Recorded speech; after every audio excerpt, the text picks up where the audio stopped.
Ja, hallo.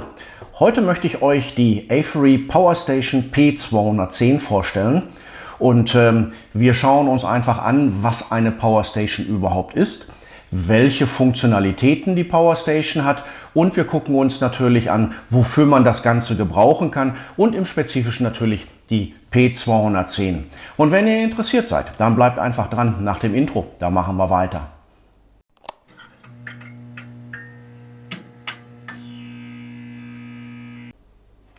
Ja, hallo, ich bin Thorsten von Haus & Technik und ja, willkommen zurück zum Video und schön, dass ihr wieder dabei seid. Ja, was ist eine Powerstation überhaupt? Ne? So eine Kiste hier, ja, man könnte etwas salopp sagen, das ist so ein kleines, netzungebundenes, mobiles Kraftwerk. Stimmt nicht ganz, weil das Ding erzeugt ja keine Energie, sondern es speichert Energie. Ne? Das heißt also, das, was wir vorher hier reingeladen haben, wird in einer Batterie entsprechend gespeichert. Und wenn dann zum Beispiel kein Netz da ist, wo auch immer wir uns befinden, dann kann hier bei Bedarf entsprechend die Energie wieder entnommen werden. Auf ganz verschiedene Art und Weise, über AC-Steckdosen, über USB oder 12 Volt DC. Das gibt verschiedene Möglichkeiten, schauen wir uns nachher im Detail nochmal an. Ja, bestehen tut so ein Gerät üblicherweise eigentlich aus einem Speicher, also aus einer Batterie, einem Wechselrichter und natürlich einem Batteriemanagementsystem.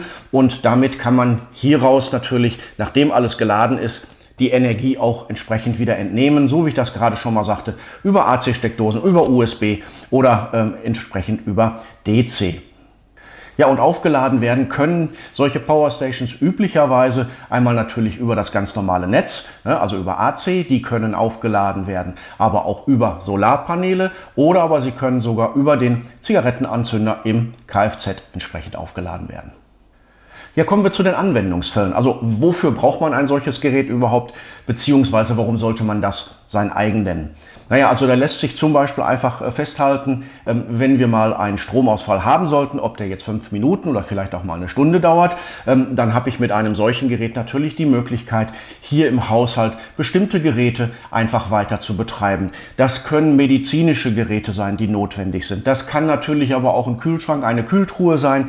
Das kann der PC oder das Laptop sein, was weiterlaufen muss und vielleicht geladen werden muss und viele andere Sachen, die man damit einfach machen kann. Von daher lohnt sich es definitiv, so ein Gerät einfach im Haushalt zu haben. Ja, weiterhin ist das natürlich ganz sinnvoll, wenn man so Hobby- und Freizeitaktivitäten irgendwo draußen macht. Ne? Heißt also, ihr weiß nicht, ihr habt ein, so ein funkferngesteuertes Schiff oder ein Auto, da müssen Akkus nachgeladen werden. Ne? Also solche Sachen kann man sich vorstellen. Man kann sich vorstellen, wenn ihr zum Beispiel gerne Drohnen fliegt, dann müssen da auch Akkus nachgeladen werden. Oder ihr habt Film und Foto draußen in der Natur, Akkus nachladen. Entweder ihr schleppt immer ganze Akkupacks mit euch rum oder ihr nehmt einmal so ein Gerät mit und seid dann relativ flexibel. Natürlich kann man das Ganze auch verwenden, wenn man Aktivitäten hier rund um das Haus oder auch im Garten hat. Also klar, heute üblicherweise die meisten von den Elektrowerkzeugen, die haben alle irgendwie einen Speicher oder haben alle eine Batterie dabei, also Akkugeräte, dann kann man das schön anwenden. Aber es gibt noch genügend Geräte, die das nicht haben.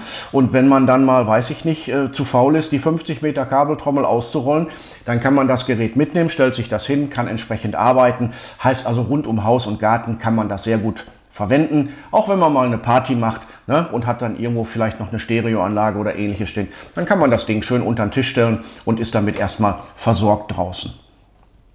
Ja, und zum guten Schluss, bei Camping- und Outdoor-Aktivitäten, klar, ne? Also überall da, wo ihr unterwegs seid und wirklich überhaupt gar kein Stromnetz habt, ne? Da könnt ihr so ein Ding in euch ins Auto packen oder in euren Caravan und seid damit entsprechend unterwegs, seid autark. Wenn ihr mal irgendwo stehen bleibt, könnt ihr euch mit 230 Volt versorgen oder mit was auch immer hier raus braucht.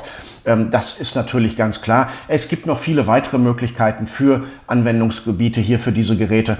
Das wird jetzt aber hier zu weit führen und deswegen wollen wir jetzt einfach mal uns anschauen, was denn das P210 alles so mit sich bringt. Und ich würde sagen, wir fangen einfach mal mit dem Lieferumfang, den habe ich hier vorne ja schon so ein bisschen drapiert, fangen wir einfach mal damit an. Ja, zum Lieferumfang. Also vielleicht ein Wort noch zu Anfang. Ich hatte es, glaube ich, am Anfang auch eingeblendet.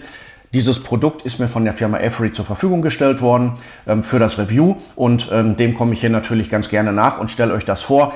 Ich bin hier nicht verpflichtet worden, irgendwie etwas Positives, Negatives oder wie auch immer zu sagen, sondern ich berichte euch meine Erfahrungen, die ich mit dem Gerät mache und über meine Anwendungsgebiete, die ich mir dafür entsprechend vorstellen kann. So, kommen wir jetzt aber zum Lieferumfang. Also wie wir sehen, also einmal das Gerät natürlich selber, die P210. Wir haben hier noch eine Schutzhülle, die ist hier schön verpackt. Ich habe die schon mal ausprobiert, zeige ich euch, vielleicht blende ich euch ein Bild dazu ein, wie das aussieht, wenn man die Haube da drüber hat.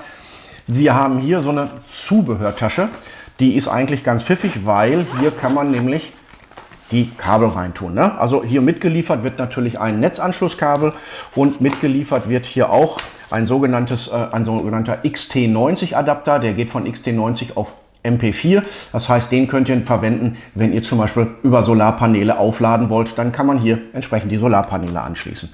Ansonsten kann man die Sachen nämlich wunderschön hier reintun. Macht das wieder zu und dann ist das nämlich gut verstaut. Man weiß, wo es ist und es kommt nicht weg. Klar, dann haben wir noch hier Papierkram, ne? Also einmal ein entsprechendes Handbuch. Dann gibt es noch eine Garantiekarte und relativ wichtig ist auch hier dieses Kärtchen hier, weil die App, mit der man das Gerät steuern kann, die findet sich sonst in den App-Centern so nicht wieder. Die hat einen etwas anderen Namen, von daher hier steht drauf, wie die heißt, dann findet man die eigentlich sofort. So, das war das Thema Lieferumfang und ich würde sagen, vom Lieferumfang schauen wir uns vielleicht jetzt einfach mal die technischen Daten an. So, und bei den technischen Daten, da muss ich ein bisschen spicken, habe das nicht alles im Kopf, aber ich blende euch das hier entsprechend ein, was wir hier entsprechend vorfinden. Also, wir haben eine AC-Leistung maximal von 2400 Watt Dauerleistung. Wir haben eine Peak-Leistung, das heißt also mal kurzfristig zum Anlaufen eines Kühlschrankkompressors oder wenn ihr eine schwere Maschine anschmeißt, weiß ich nicht, irgendwie eine große Säge oder irgendwie sowas, die vielleicht etwas mehr Leistung hat, dann habt ihr bis zu 4800 Watt Peak-Leistung und das Ganze ist natürlich bei 220 bzw. 240 Volt für 50 und 60 Hertz geeignet. Die Kapazität des Speichers hier drin, die beläuft sich auf 2048 Wattstunden, also 2 Kilowattstunden. Das Ganze hat Lithium-Eisenphosphat-Zellen hier drin mit einem maximalen Ladezyklen von über 3500. Das Ganze kann man hier AC laden über den Kaltgerätestecker, den ich euch gerade gezeigt habe. Und das kann ich einstellen in 5 verschiedenen Stufen. Also ich kann wählen zwischen 300 Watt, 500 Watt, 700, 900 und 1100 Watt beim AC-Laden. Das solare Laden geht, wie über den gerade schon gezeigten Adapter, mit maximal 500 Watt. Und wenn ihr aus dem PKW laden wollt, heißt also zum Beispiel über den Zigarettenanzünder, dann seid ihr mit maximal 120 Watt unterwegs. Bei den Ausgangsleistungen, habe ich ja gerade schon gesagt, wir haben auf der AC-Seite 2400 Watt. Wir haben im vorderen Bereich, und wir gucken uns die Details gleich, wo sich da was befindet, gucken uns gleich nochmal im Detail an. Ihr habt USB-Anschlüsse vorne. Der USB-A-Anschluss, der leistet maximal 18 Watt und die USB-C-Anschlüsse, die liegen zwischen 20 Watt und 100 Watt. Dann gibt es noch sogenannten DC 5521, das sind so diese runden Dinger, die wir, glaube ich, hier auf der Seite sehen. Ne? Die können 3 Ampere bei 12 Volt. Und dann gibt es noch den XT60, der verbirgt sich hier irgendwo drunter, muss ich mal schauen. Ja, da ist der XT60, gucken wir uns aber wie gesagt gleich noch genauer an. Der kann auch 12 Volt und 3 Ampere. Und dann kommt noch hinzu als letztes oben der Zigarettenanzünder, den wir hier auch verbaut haben. Der kann auch 12 Volt, 3 Ampere. So, interessant ist auch, dass das Gerät hier einen UPS-Modus hat, heißt also unterbrechungsfreie Stromversorgung, wie es zum Beispiel für PCs oder ähnliches benötigt wird, wenn man das als Ersatzversorgung nimmt. Und die hat eine Umschaltzeit von kleiner 10 Millisekunden. Das heißt also, damit sollte euer PC auch störungsfrei einfach durchlaufen und nicht plötzlich einen Wischer bekommen und ins Nirvana sich verabschieden. Die Betriebstemperatur liegt für das Gerät bei -10 bis +40 Grad, was normal ist. Also man sollte das jetzt vielleicht nicht unbedingt in die direkte Sonne stellen, dann funktioniert es vielleicht nicht mehr ganz so gut. Und bei Luftfeuchtigkeit kleiner 90%. Und das Ganze wiegt 22 Kilo. Und von den Abmessungen her haben wir hier einmal in der Tiefe sind wir bei 28 cm, wir sind in der Breite bei 39,8, heißt also fast 40 cm und in der Höhe sind wir bei 31,5 cm. So, ja, schauen wir uns die Vorderseite an und jetzt räume ich das hier einfach mal so ein bisschen beiseite, weil dann kann man das auch alles besser sehen. Ihr seht schon, ne? Ein relativ großes Display, finde ich sehr schön, steht alles drauf, was man wissen muss. Ne? Also hier steht auch gerade, welche Leistung oder beziehungsweise wie viel Prozent der Akku noch hat. Man sieht, welche Leistung man verbraucht, man sieht die Restlaufzeit. Also ich muss ganz ehrlich sagen, das gefällt mir an dem Gerät sehr gut. Also dieses erstmal wirklich sehr, sehr große Display. So, dann haben wir hier vorne den Einschaltknopf, ne, damit macht man das an und aus. Und wir haben hier unten noch, und das führe ich jetzt einmal mal kurz vor, die Lichtfunktion, ne, schalte ich wieder aus, sonst blendet das so in der Kamera, geht also auch alles. Wir haben hier weiterhin hier unten die USB-Ports, ne, die kann man hier separat ein- und ausschalten.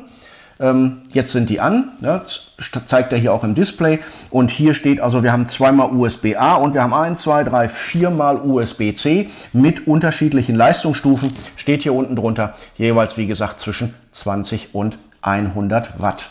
So, was wir hier dann auf der rechten Seite hier haben, ne, also ist hier, dass wir die DC-Bereiche haben, das kann ich hier auch separat einschalten. Wie ich gerade schon gezeigt habe, haben wir hier oben den Zigarettenanzünder, ne, klassisch. Wir haben hier diese beiden Rundbuchsen, die sind also für dieses DC 5521 oder wie sich das nennt. Das heißt, das sind eigentlich so, ja, Versorgungen, wie man sie eigentlich auch von etwas älteren Spannungsversorgung kennt, ne? Wie das auch mal früher beim Notebook war oder wie das auch bei Digitalkameras zum Teil ist, ne? Also diese runden Pömpel mit den zwei Polen dran, die passen hier rein, also wie gesagt 12 Volt und hier haben wir diesen XT60 Anschluss und damit sind wir eigentlich auf der Vorderseite auch schon durch. So, wenn wir das Gerät jetzt einfach mal hier drehen und zwar auf diese Seite, dann sehen wir hier, haben wir hier einmal eine Klappe und hier drunter befinden sich jetzt die 3 AC-Steckdosen. Ja, machen wir das mal auf, so, zack, ne, da sieht man hier 1, 2, 3, haben wir die 3 Steckdosen. Hier kann ich also meine AC-Versorger oder meine AC-Verbraucher alle einstecken. Machen wir wieder zu und eingeschaltet oder ausgeschaltet wird das hier. Ne? So. Dann hört man auch so, da klackt so ein Relais, ne? Das heißt, da wird irgendwas freigeschaltet, klackt, da war es wieder. Heißt also, hier ist die Verbraucherseite. So, jetzt drehen wir das nochmal einmal auf die andere Seite. Machen wir das so. So, und hier haben wir jetzt auch wieder ein Kläppchen. Und unter dieser Klappe finden wir hier unten das Gelbe. Das ist dieser XT90 Anschluss, wofür wir auch den Adapter haben für den Solaranschluss. Hierüber kann auch dann entsprechend mit einem entsprechenden Adapter von einem Kfz entsprechend geladen werden. Und ich habe hier natürlich ganz normal den Netzanschluss, das ist ein Kaltgeräteanschluss, der kommt hier entsprechend rein. So, und den Stecker, beziehungsweise den Taster, den wir hier oben sehen, diesen hier, das ist ein Überlasttaster. Das heißt also, wenn das Gerät mal in Überlast war und hat sich abgeschaltet, dann kann man das hiermit entsprechend zurücksetzen. So, und damit haben wir uns die Seiten eigentlich alle angeguckt. Ja, die Bedienung des Gerätes, ne? Ich habe euch ja gerade schon das ein oder andere gezeigt, Licht und so weiter und so fort. Auch das einzelne Ein- und Ausschalten der Bereiche, heißt also, ob ich jetzt USB einschalte, ob ich DC einschalte oder aber auch hier auf der Seite die AC-Verbraucher entsprechend ein- oder ausschalte. Das Ganze kann ich natürlich auch über die App machen, die ich im Vorfeld schon erwähnt habe, ne? Wo das kleine Kärtchen war.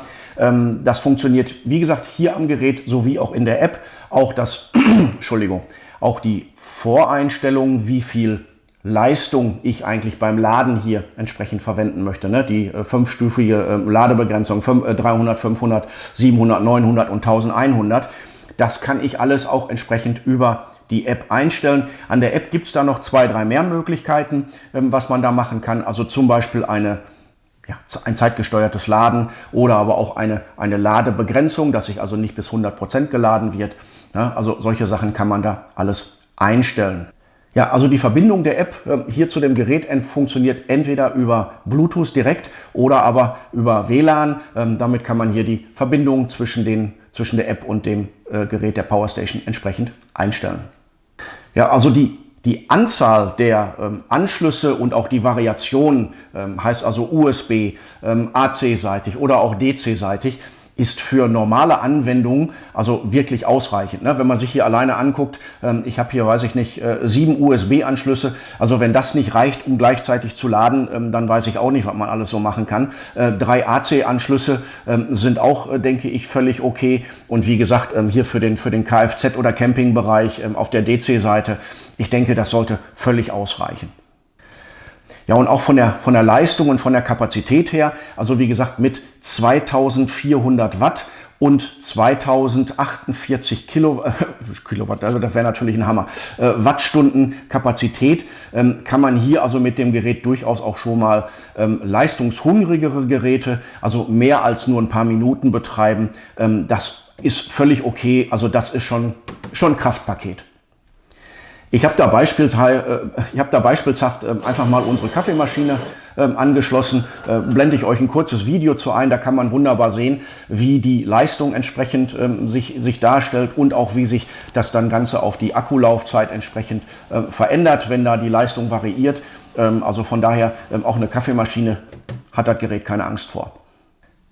Ja, hier die integrierte USV-Funktion, die ich ja schon genannt habe, und die 10 Millisekunden Umschaltzeit, das ist natürlich schon gut. Damit lässt sich also wirklich auch ja, wie gesagt, ein PC oder ein anderes kritisches Gerät, was vielleicht in eurem Haushalt vorhanden ist, entsprechend absichern. Und das ist schon eine vernünftige Funktion. Ja, und wie schon gesagt, auch die Leistung der USB-Anschlüsse, ne, mit maximal 100 Watt. Also ich denke, das ist auch gut dimensioniert. Da kann man auch mal ein aktuelles Laptop über USB-C laden oder weiter betreiben. Ja, auch das ganze Thema Laden für das Gerät, ne? Wie ich das schon mal kurz angeführt habe, die 3 Möglichkeiten, also einmal über das Netzkabel entsprechend laden in den 5 verschiedenen Leistungsstufen, ne? Von 300 bis 1100 Watt, und bei 1100 Watt Schnellladen ist der Akku hier in weniger als 2 Stunden geladen. Das ist schon sehr vernünftig. Die Möglichkeit, aus dem Kfz entsprechend zu laden, wenn auch nur mit 120 Watt oder aber auch mit die 500 Watt aus dem Solarpanel. Ja, da dauert das Laden dann unter Umständen etwas länger, aber zumindest kriegt man Strom nachgeführt oder beziehungsweise kriegt man hier Energie wieder rein. Ja, und auch die mehr als 3500 möglichen Ladezyklen, die angegeben sind, wenn man einfach mal annimmt, man hat 100 Ladezyklen pro Jahr, weil man das Gerät ja auch nicht jeden Tag im Einsatz hat und nicht jeden Tag rauf und runter fährt oder beziehungsweise voll und wieder leer macht, dann hat man 35 Jahre, die das Gerät hält. Ich glaube, der Hersteller gibt an, dass so eine Gesamtlebensdauer auf 11 Jahre ungefähr vorgesehen ist. Das heißt also auch diese 3500 Ladezyklen, die spielen da keine relevante Rolle. Ne? Das passt einfach. Ja, was ich gerade noch nicht unbedingt gesagt habe ist, und dafür drehe ich das nochmal, wir sehen hier dieses Lüftungsgitter hier und auch auf der anderen Seite. Hier sind auch Lüftungsgitter drin. Dahinter verbergen sich Lüfter, und diese Lüfter laufen natürlich nicht permanent, laufen momentan zum Beispiel nicht. Ich habe auch keine Leistung dran, aber man hört sie ein klein wenig, wenn zum Beispiel geladen wird. Ich habe das letztens mit 1100 Watt einfach mal aufgeladen. Da hört man ein leichtes Rauschen, oder aber natürlich auch, wenn man mit höherer Leistung entsprechend hier Energie entnimmt, beziehungsweise dann zeigt sich das auch durch ein leises Rauschen. Als störend, selbst im Volllastbetrieb, habe ich die Lüfter bislang nicht empfunden. Da reagiert jeder anders, aber wie gesagt, das ist ein leichtes Rauschen. Also ich habe die nicht als störend empfunden. So, wenn wir mal einfach auf die Robustheit des Gerätes gucken, ne, und wir haben hier oben auch noch so einen Deckel, da kann man auch noch, ich kipp das mal, hoppla, jetzt geht der wieder zu. So, machen wir den Deckel nochmal auf. Ne. Hier kann man Sachen reintun, hat man noch so ein bisschen Staufach. Das Ganze wirkt robust. Ja, hier ist viel Kunststoff dran, keine Frage. Aber an sich wirkt es robust. Was man natürlich sich anschauen muss, die Klappen, die hier an der Seite sind, wo Netzkabel oder aber auch wo die Verbraucher drankommen. Ob sich das alles im Dauerbetrieb dann alles so hält, das muss man sehen, weil schnell ist das ja so, die Klappe ist offen, man hat irgendwas eingesteckt, irgendjemand läuft vorbei oder stößt mit irgendetwas dran. Da bin ich mir nicht ganz so sicher, aber ansonsten muss ich ganz ehrlich sagen, das Gerät macht einen kompakten, robusten Eindruck, funktioniert. Ja, was das Gewicht angeht, ist das natürlich mit 22 Kilo jetzt nicht unbedingt ein Leichtgewicht. Zum Vergleich, ich würde jetzt einfach mal sagen, eine volle Kiste Bier wiegt was Ähnliches. Also wer eine volle Kiste Bier tragen kann, der kann auch das Gerät hier tragen. Und wie gesagt, mit den beiden Griffen, die hier oben dran sind, ist das Ganze relativ gut handhabbar. Sollte also kein Problem sein. Ja, als Fazit kann man sagen, die Avery P210 Power Station ist in all den Bereichen, wo kein Netzanschluss, also wo ich keine Stromversorgung habe, in den Bereichen, die ich gerade genannt habe, hier im Haus, Outdoor-Aktivitäten rund um Haus und Garten, für Freizeit und Hobby, für Outdoor und Camping sowieso, ist wunderbar geeignet. Das Ding passt und wie gesagt, das Zubehör, was wir haben mit dieser Tasche, mit der Zubehörtasche, die sich hier auch noch, die dabei ist, muss ich ganz ehrlich sagen, das ist ein gutes, kompaktes, robustes Gerät für den Preis, muss ich ganz ehrlich sagen, passt. Ja, ich hoffe, die Vorstellung des Avery P210 Power Station hat euch gefallen oder beziehungsweise hat euch vielleicht geholfen bei einer Entscheidung, ob ihr eine solche Power Station benötigt, nicht benötigt. Lasst mir gerne einen Daumen rauf da, das hilft mir, hilft dem Kanal. Für Anregungen, Fragen, Kommentare, bitte nutzt unten die Kommentarfelder. Ich lese alles, ich versuche alles zeitnah zu beantworten. Gerne dürft ihr natürlich auch den Kanal abonnieren. Wenn ihr die Glocke drückt, dann bekommt ihr auch immer eine Nachricht, wenn ich hier etwas Neues entsprechend mache. Und ansonsten bleibt mir nicht mehr viel über als ja, vielen Dank fürs Zuschauen und gerne wieder hier bei Haus und Technik, eurem Kanal für Technik rund ums Haus. Dankeschön und tschüss.